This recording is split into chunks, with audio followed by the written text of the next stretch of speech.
Por eso hay que cortar cosas. Entonces, decimos que el corazón incircunciso es aquel que no se ha dejado descubrir la carnalidad de su corazón para ser limpiado. No descubrimos cosas de nuestro corazón, de lo que hay dentro, para que la gente se burle o nos exponga. Lo que Dios tiene como finalidad al descubrir el pecado de nuestro corazón es ser limpiados, porque lo cubre un prepucio de malas acciones, hermanos.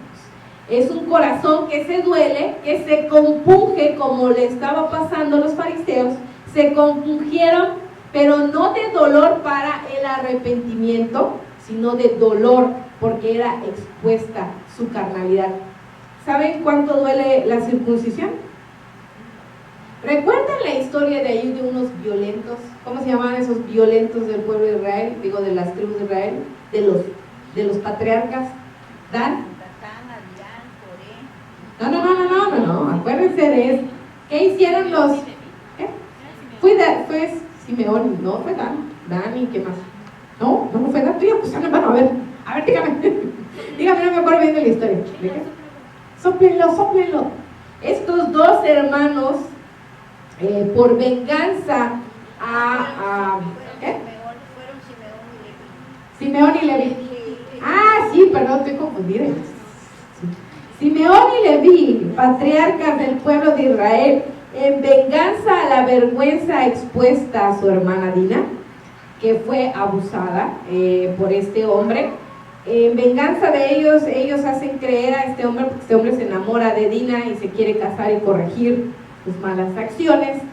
Le dicen, ok, sí, los vamos a aceptar, pero la ley de Jehová dice que se tienen que circuncidar. Y se circuncidaron todos los varones ya grandes de edad. ¿Y qué dice la escritura? Que el tercer día estaban en el mayor dolor que había y no se podían ni mover. Entonces la circuncisión duele en gran manera, pero eso no significa que haya cambiado algo. Entonces, la incircuncisión del corazón, hermanos, un síntoma que tiene es que los corazones se enfurecen, se duelen por los que le dicen, como cuando tú regañas a tu hijo, porque yo he visto hasta mi hija, ¿verdad? Que lo estás regañando, lo estás disciplinando, le estás haciendo entender, sí le duele, pero no se arrepiente de ello. Se dolió, se afligió, le molestó que lo regañaras, que le llamaras la atención, que le descubrieras su mala acción, que lo pillaras, dice en ese momento, como a tu hijo, ¿no? Que lo agarraste en el momento y ya te lo estabas ahí, ya ibas camino a derramar sangre, dice Shelly. Ya ibas ahí furioso y lo estabas disciplinando, le duele en el momento, pero no se arrepiente. Es ese tipo de sentimiento que hay en el corazón incircunciso. Se duele todo el tiempo, como cuando visitas a alguien y llora cada vez que lo ves y le dices, compúngete, quebranta tu corazón. Se quebranta, hermano, sí le duele porque ya sabe que lo descubriste, pero no se arrepiente. Y ese es un problema muy grave. Se duele el corazón incircunciso, se duele por todo lo que es corregido de su vida, pero no se arrepiente de ello. Y 2 de Corintios 7:8 nos habla, hermanos, de este proceso. Los corintios vivieron exactamente lo mismo, eran incircuncisos de corazón totalmente. Hacían cada barbaridad y se comportaban bárbaramente, que Pablo no tuvo otra opción que tomar una carta y escribirles de la manera más dura posible. Les escribió y era tan vergonzoso leer lo que escribió acerca de ellos que decía, ¿cómo es posible que el pueblo estuviera viviendo en esa situación? Pero como no se arrepentían, él tuvo que escribirles duramente para que se arrepintieran. Aunque Pablo no estaba seguro si ellos se iban a arrepentir o no, porque aunque Pablo mismo les estaba escribiendo, él sabía que eso no iba a garantizar que ellos se arrepintieran, eso dependía de ellos. Pero al final el pueblo se arrepintió, Corintios se arrepintió y dio un ejemplo de cómo un corazón incircunciso por sus malas acciones, que es descubierto y está en el dolor de su circuncisión, porque Dios lo descubrió de sus malas acciones, y estaba en ese dolor hizo un cambio en su vida. Y eso es lo que Dios espera de nosotros. El título de este tema es Rompiendo la dura cerviz. Entonces, para romper un corazón incircunciso, hermano, tenemos que pasar ese proceso donde primero Dios descubre el prepucio de nuestro corazón, de malas acciones, de lo que hay dentro de nuestro corazón, lo expone para que nos cause dolor, para ver si así nos arrepentimos, para ver si cambiamos nuestra actitud. Porque después el que se circuncidó de verdad con fe, después de pasar ese dolor, su vida es totalmente diferente. Porque sabe que entró en un pacto con Dios, y ahora no solamente ese pacto está interior, pero también está exteriormente para él. Fíjense qué beneficio tienen los varones, que parece muy duro la circuncisión, pero qué bendición o beneficio tienen al decir: yo tengo el pacto en mi corazón, pero también lo tengo externamente porque he hecho un pacto. Qué difícil, digo, qué diferencia, ¿verdad? Qué beneficio, doloroso, pero beneficio, hermanos. Sí, a Yohis, él lo tiene físico, a él le falta el corazón. Efectivamente, Yohanan, tienes que limpiar tus malas acciones de tu corazón, ¿lo entiendes, verdad? Porque ese corazón incircunciso tuyo tiene que ser descubierto. Hasta le da pena. ¿Sabe de lo que le hablamos, hermano? No crean que no lo sabe, ¿eh? Cuando le hemos dado unas cuantas lecciones aquí, hermanos, híjole, se nos queda serio viendo la vida, de verdad. Es como que, ¿qué hice? Ya la regué. Entonces, ahora, entendemos muy bien qué es la incircuncisión del corazón, pero lo que Dios quiere es romper esa incircuncisión. Y aquí Pablo nos está hablando cómo Corintios pudo hacer eso. Dice: porque aunque os contristé con la carta, empieza a leer Pablo en 2 de Corintios 7:8. Los contristó, lo descompugió su corazón, se enfurecieron sus corazones en contra del Pablo. Pues ¿quién no, hermanos? ¿Quién iba a rechinar los dientes cuando lo descubren en su maldad? Y lo están regañando, pero parecía que en lo duro de la batalla, dice la escritura que Saúl estuvo en lo recio de la batalla. Así te sientes, ¿no? Flechado por todos lados porque Dios te descubrió. Dice: aunque os contristé, aunque los puse en esa situación, dice Pablo, no me pesa, dice. Aunque entonces lo lamenté, porque él sabía lo mucho que les iba a doler y que no a todos iba a poder salvar, porque no todos, bueno, él no puede salvar, pero no todos se iban a arrepentir, y él lo sabía muy bien. Dice: porque veo que aquella carta, aunque por algún tiempo os contristó, dice, ahora me gozo no porque hayas sido dolidos o contristados, sino porque fuiste contristados para arrepentimiento, dice la escritura, porque habéis sido contristados según Dios, para que ninguna pérdida padecieses por nuestra parte. El arrepentimiento completo de nuestro corazón, hermanos, es ir descubriendo lo que hay dentro y poder ir cortando lo que está dentro de nuestro corazón. Si descubrí, o más bien, Dios me descubrió algo en el interior de mi corazón, yo tengo que cortarlo de mi corazón. No hay opción de, lo voy a dejar conmigo. ¿Se acuerdan lo que estudiamos el miércoles? Quienes cohabitaron quienes no arrojaron de su tierra a las tribus que Dios les mandó y fueron tropezadero, porque eso que no cortamos de nuestro corazón va a ser tropezadero adelante. Créanme, mucho tropezamos porque no aprendemos a cortar de tajo, no aprendemos a cortar cargas que no son nuestras, no aprendemos a cortar actitudes que no nos corresponden, no aprendemos a dejar malas acciones. Y eso es porque no hay un verdadero arrepentimiento en el corazón. Qué triste hablar de eso, ¿verdad? Cuando ya estamos a 30 años caminando por ahí. ¿Por qué volvemos a hablar de eso? Pues quién sabe cuántos años llevaban los corintios, si alguien lo sabe, díganos cuánto llevaban, pero aún así Pablo los contristó y no era contristo. no eran niños en la palabra, no eran niños. Dice, porque lo que desea Dios es que no haya pérdida para nuestra vida, porque la tristeza que según Dios produce arrepentimiento para salvación, de que no hay que arrepentirse. Si Dios te descubrió algo, lo puso a la luz de la palabra y a lo mejor te expuso aún ante la congregación para que te diera vergüenza, y tú te lamentaste, lloraste, porque nuestro orgullo es grande, hermanos, muy, muy, muy grande. Entonces, cuando te eres descubierto y tú lloras porque tu corazón está enfurecido, ¿verdad? Porque empiezas a buscar miles de pretextos. ¿Por qué no me lo dijo a solas?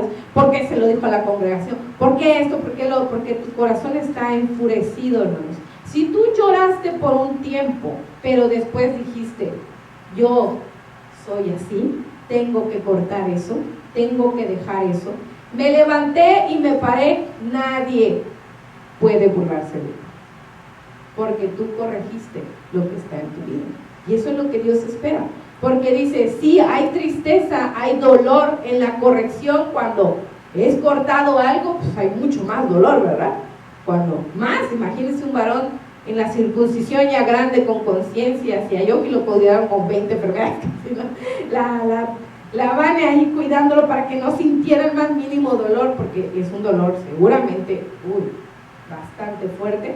Pero después, hermanos, después de pasar ese proceso de dolor, tu corazón verdaderamente se arrepiente, entonces no importa lo que hayamos pasado después de ser expuestos de nuestras malas acciones. Si a lo mejor nos vieron llorar, si nos vieron enojados o tristes, pero si después corregimos nuestra actitud, para Dios esa tristeza, esa tribulación y dolor que pasamos en ese momento, queda todo atrás. No solo para Él, sino también para nosotros como hermanos. Y eso es algo que nosotros tenemos que entender. Si verdaderamente alguien se arrepiente de sus malas acciones, nosotros no podemos rechazarlo. Ahora yo creo que entienden muchas veces a pastores, porque yo no puedo tomar decisiones con ellos son guiados por Dios, ellos tienen que tomar la decisión.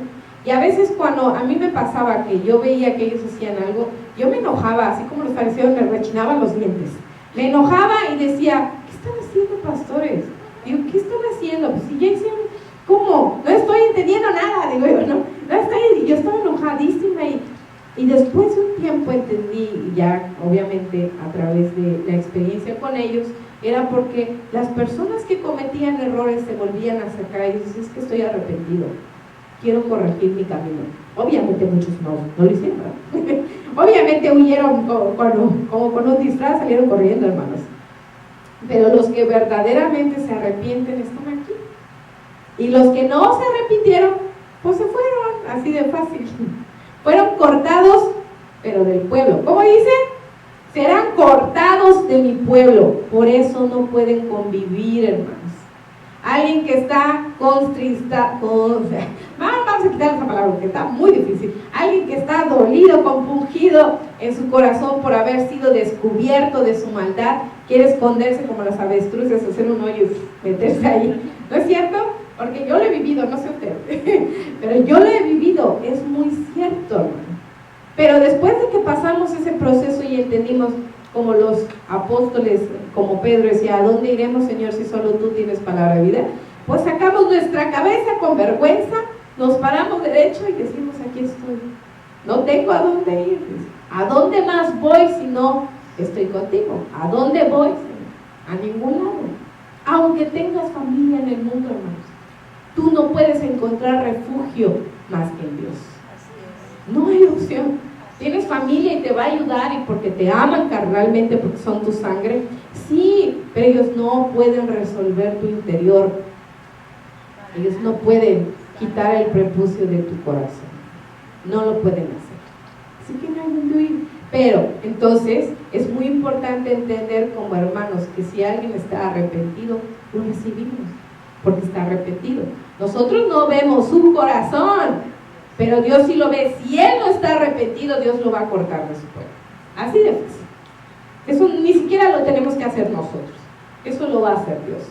Si alguien está dolido o enfurecido de cierta manera porque fue disciplinado, fue corregido, hermanos, nosotros esperamos a que regrese, que se arrepienta y lo recibimos. Si no se arrepintió, eso no nos consta a nosotros, pero Dios lo va a quitar de su pueblo. Así muchos han pasado cosas.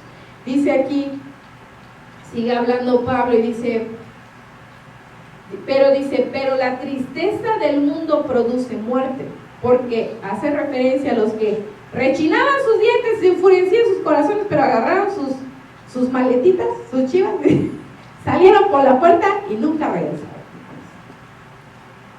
¿Qué pasó con ellos? Ese dolor de cortar ese prepucio, ¿qué pasó? Les produjo muerte. Yo no les cuento la vida de muchos porque me da vergüenza. ¿Cuánto los exhortamos? ¿Cuánto? Y no hablando de aquí de esta congregación, hablando de la congregación en donde estuve con mi suegro. ¿Cuánto los exhortamos? ¿Cuántos jóvenes fueron exhortados, jóvenes? Y dijeron, vamos a hacer nuestra vida recta. Y eran jóvenes totalmente derechos, yo doy fe de ello. Pero apenas pisaron el mundo y sus placeres, ¡pum!, desaparecieron, ¿no? Y hoy con vergüenza, algunos tuve por un tiempo, los eliminé, porque realmente me causa vergüenza. Me causa dolor de estómago cada vez que pues, la única manera que los veo es en el Facebook, ¿no? Porque no me ven presente. No me ven porque no les da ganas de que los exhorte. No los voy a exhortar si no quieren, no se preocupen, va a ir a tomar un café tranquilamente, no les voy a decir nada, ¿no? Pero cuando me ven, muchas veces me veía, yo creo, ya ni les importaba si yo los veía, hermanos. Pero cuando yo veía, qué vergüenza, hermanos, en qué vergüenza se convirtió. ¿Por qué? Porque lo que nosotros hicimos con ellos les dolió, pero no les dolió por arrepentimiento. Les dolió porque su orgullo fue expuesto, porque ese prepucio fue abierto y se descubrieron todas las cosas que había dentro de su corazón y Dios los cortó de su pueblo. Dios no tiene comunión con el pecado, hermanos, ni nos hagamos ilusiones con ello. Las malas acciones no tienen comunión con Dios. Y el que es cortado porque le duele que sean descubiertas sus malas acciones. Dios no convive ni cohabita con Belial, dice la Escritura. No habita con un corazón incircunciso. Eso tengámoslo en cuenta, porque es cortado de su parte. Ahora, ¿qué fue lo que produjo en verdad un corazón circuncidado? Dice el 11, ¿por qué aquí? Esto mismo de que haya sido, otra vez esa palabra, contristados, ya también se bolas conmigo, contristados según Dios, ¿qué solicitud produjo en vosotros? Dice Pablo. ¿Qué defensa? ¿Qué indignación? ¿Qué temor? ¿Qué ardiente afecto? ¿Qué celo? ¿Y qué vindicación? En todo os habéis mostrado limpios en el asunto. Fíjense lo que produjo, ahora sí, un corazón circuncidado y arrepentido. Dice, ¿qué solicitud? ¿Qué creen que significa eso? Esa expresión. Cuando Pablo los afligió, después de que pasaron ese dolor de cortar ese prepucio de su corazón, produjo algo verdaderamente real en ellos. Aquí Pablo estaba haciendo referencia de cómo ellos habían circuncidado su corazón y dice, ¿qué solicitud produjo en nosotros? Esta palabra es seriedad, diligencia, luchar por cualquier cosa la cual tengas objetivo, dar toda diligencia, interesarse más intensamente. Ustedes saben que cuando Pablo escribió esta carta estaba pasando un momento difícil, de hecho él lo menciona justamente antes, que tuvieron tanta tribulación y tanta angustia. ¿Y saben quiénes fueron los únicos que se preocuparon por él? ¿Quiénes? A los que exhortó, a los que regañó, a los que obligó a limpiarse y a cortarse el prepucio de su corazón, a los corintios. Eso quiere decir que ellos ya tomaban en serio la vida espiritual y todo lo que le competía a ellos. Por lo tanto, cuando escucharon que Pablo estaba en una situación difícil, lo ayudaron en todo lo que pudieron, hermanos. Espiritual, económicamente, hacían todo y tomaron todo con seriedad y diligencia. Lucharon para poder ayudarlo. Fue muy difícil porque no era nada sencillo viajar y moverse en aquellos tiempos. Y los corintios eran bien reconocidos que tenían riquezas y sabían cómo hacer negocios. Entonces los corintios le ayudaron a Pablo para hacer esto. Y Pablo estaba totalmente de acuerdo que ellos habían circuncidado ya su corazón. No por el favor que hacían sobre él, sino porque él sabía que lo hacían porque de verdad estaban siendo transformados en su corazón. Arrepentidos.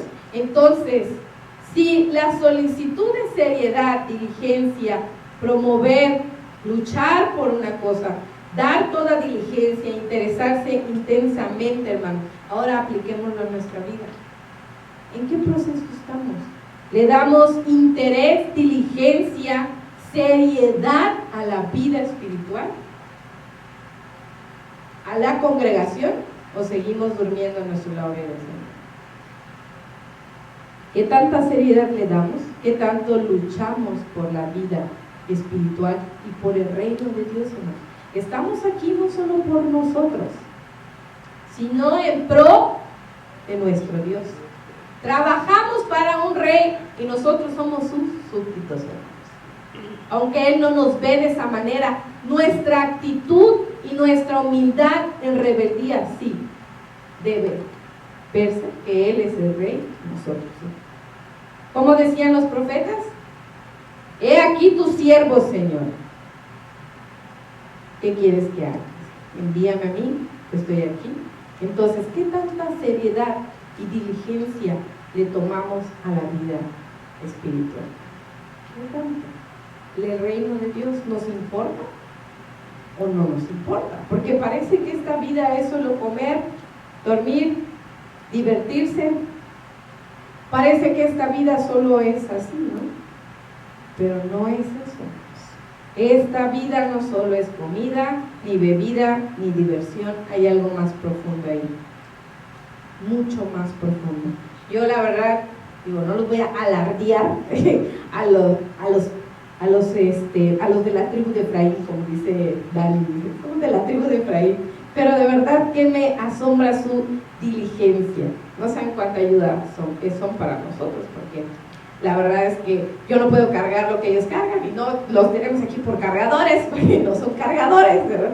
Pero de verdad que me admiro a veces de su diligencia, que están tan apurados, tan apresos, hasta me estreso cuando Dani, ya casi, quítese de aquí, ya se me está haciendo tarde, y yo, ya se lo de, y yo tranquilamente empacando mis cosas ahí, y ya me voy a mañana, ustedes adelante, y Dani, pues ya se fue porque tiene compromisos y no voy a llegar hasta nervioso, se puso Dani sudando ahí.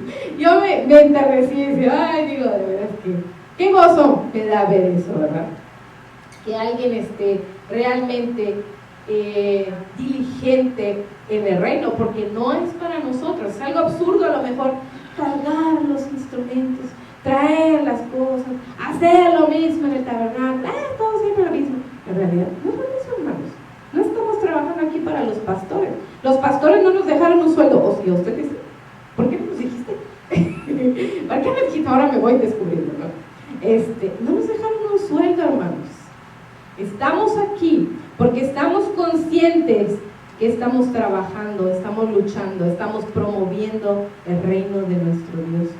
No nuestros objetivos personales. No solo nuestra vida espiritual, hermanos, porque tendríamos muchas cosas que hacer, hermanos, pero no es eso. Y luego dice aquí, ¿qué defensa? Dice Pablo, pero esa palabra defensa es en realidad limpieza y disculpa. Eso quiere decir que cuando un corazón realmente circuncidado está arrepentido, sabe disculparse y sabe cómo mantenerse limpio.